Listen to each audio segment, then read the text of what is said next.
bike in Portland, Oregon. Bicycle capital USA. You know, people often think that we just woke up one morning and there were just people riding bikes everywhere. But no, this is a myth, one that I will debunk for you today. We've been on a long journey. For me, it starts in Dallas, Texas, 1982.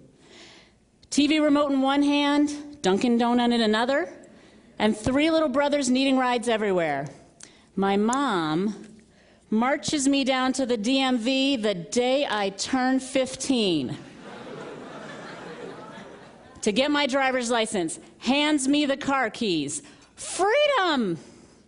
Ignition, AC, idle, drive, traffic, ignition, AC, idle, drive, traffic. A way of life shared across America, a recipe for disaster. No wonder I was overweight and depressed. Fast forward, age 21, packing for grad school in Washington, D.C. Brother Bruce suggests, take my bike. Take your bike? Why would I do that? Miss so-called environmentalist, why don't you get off your lazy butt? Then maybe you'll stop whining about being so fat. Well, nothing like a little sibling heckling to get the blood flowing, yes? Fine, I will take your bike. At first, I couldn't get up even the wimpiest hill without pushing. But soon I'd lost weight and felt great.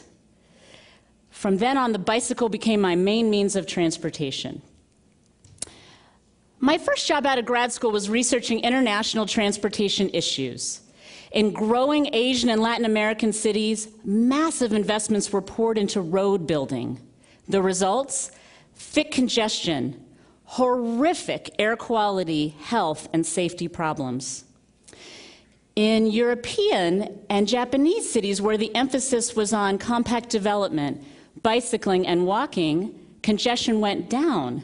Health, air quality, and safety improved. Light bulbs were going off in my head. At the crossroads of my personal transformation and sustainable transportation stood a win-win solution, the bicycle. And with this epiphany came clarity. I wanted to transform American cities into bicycle-friendly places. And with clarity came luck. I landed the job of bicycle coordinator in Portland. Now, my family was less than thrilled. Stepdad Tommy laid it out. This environmental crap is for y'all hippies. Americans are not going to ride bikes to work. He had a point. For 100 years, we've designed our cities around the car. We've cemented our addiction to driving through land use practices, traffic management, use of public space, and building design.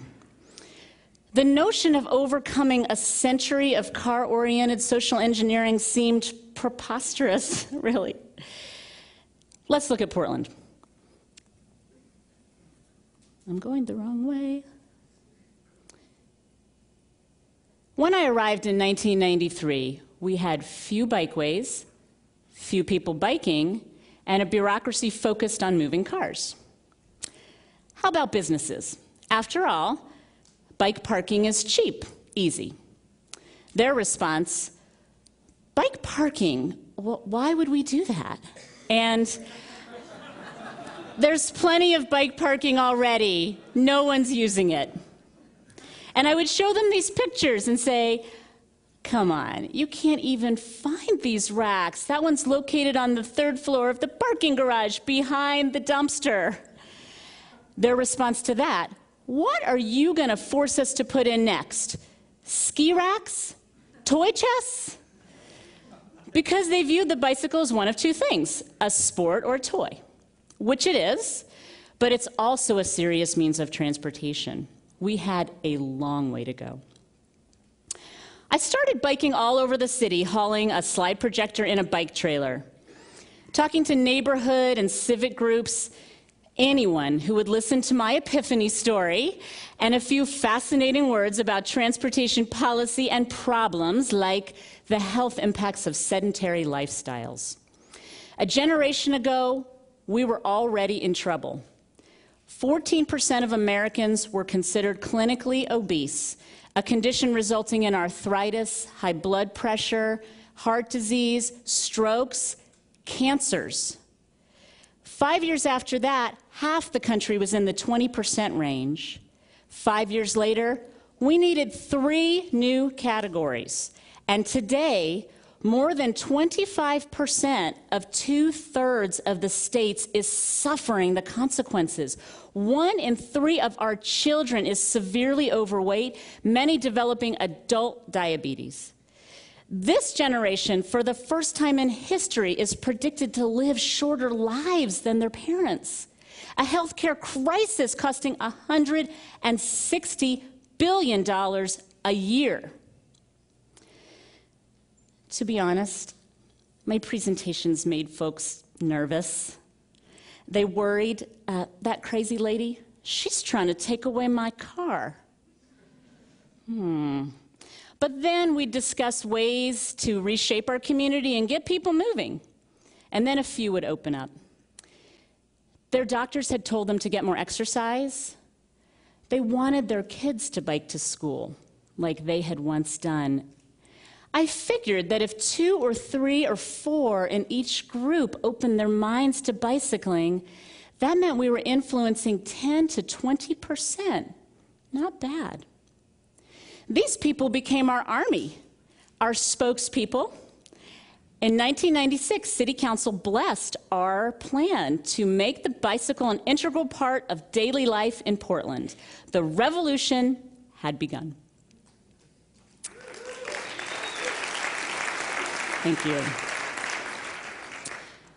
To make room for bike lanes, we shaved a foot or 2 off each travel lane. Or sometimes we traded a travel or parking lane for bike lanes, like putting the road on a diet. One of the first was on a 6-lane bridge, the Burnside. 1 car lane for 2 bike lanes. Simple, logical, radical. Would gridlock ensue? Would angry motorists storm City Hall? But we had a secret weapon. City Councilman, now U.S. Congressman Earl Blumenauer, who said, "This isn't a stealth operation, it's a celebration. Let's do it with style." So, staff hired a band and rented some porta potties and invited the public to Bike Fest on the Burnside Bridge, a car-free celebration of alternative transportation. The night before, the crews repainted the lane lines. No turning back now. And by noon that day, 10,000 people were celebrating on that bridge. The sky did not fall, and more people started bicycling. And we learned that it's not just the stripes, it's the attitude. If we plan and build our cities around driving, then that's what we'll do.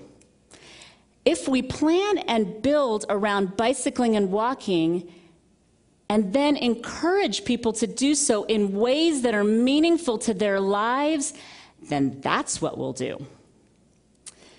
But it wasn't easy. Day in, day out, we faced criticism, pressure, challenges. For example, the city opened a stunning new path, the East Bank Esplanade. The Oregonian called it just a noisy new pencil-thin park, a waste of money. But when the trail filled up with people walking, jogging, cycling, smiling, the paper changed its tune. This happened time and again. Ridicule turned to acceptance, fears overcome by delightful reality. And we learned that backlash is normal because changing built infrastructure and deeply ingrained habits is really hard stuff. So we took our lumps and kept going. By the turn of the millennium, we had close to 300 miles of bikeways and thousands of bike parking spaces. My own journey took a wonderful turn with the birth of my baby boy, Skylar. I left the bicycle program and reveled in motherhood. Then I got a call from a Michael Jones, who had a 2-person California consulting firm focused on bicycling and walking. Did I want to open a Portland office? Twist my arm. I'm happy to say that the lessons learned transcend Portland. Our nationwide staff are working in hundreds of communities across North America and beyond, giving millions the opportunity to live healthier lives. And Portland wasn't done. More and better bikeways, bike safety education in our schools, rides, races, and events more than 4,000 a year. Dozens of businesses got into the act too, trading off car parking for bike parking. 1 car parking space equals 1 customer. 10 bike racks equals 20 customers. That's smart business. Let's look at the results. In the early 1990s, less than 1% of Portlanders were bicycling regularly. Today, 8% of Portland commute trips are by bike. 15% of Portlanders use the bicycle at least some of the time. 30% in some neighborhoods. As bike use has gone up, the crash rate has plummeted. Bonus, improved health and air quality, $100 million bike industry, and 1,500 local green jobs. The entire 300 miles of bikeways and all the encouragement activities could be had today for about $60 million. Sounds like a lot of money, yes? Less than 1% of the transportation budget. That amount would buy us 1 mile of urban freeway. That is one heck of a bang for buck investment. But we've only scratched the surface, because 60% of the population is interested in cycling, and 40% of trips in the US are less than 2 miles, a 10-minute bike ride. No matter where we live or work, no matter how many kids we have or obstacles we perceive, we can all do our part. I invite you to start here. Think of at least 1 driving trip per week. Let's say to the store, park, school, or friend's house, or restaurant. And switch it to foot or bike. Will you do that? Will you do that? All right. Baby steps. Remember my car-addicted hometown, Dallas, Texas? They built a trail, the Katy Trail. It's wildly popular, but it only goes 3 miles. So they hired my firm to design a 20-mile network of paths in their downtown. So I was in Dallas for this awesome project, and I went to visit my folks. Stepdad Tommy gives me a great big bear hug, and he beckons me to the garage, where, proudly displayed, yes, his new love, a road bike. And suddenly I noticed that he looks great, 72 years old, and in the best shape of his life. And he bought a bike and a helmet for me. And he says, Mia, I used to think you were crazy. Now, let's ride. Enjoy the ride.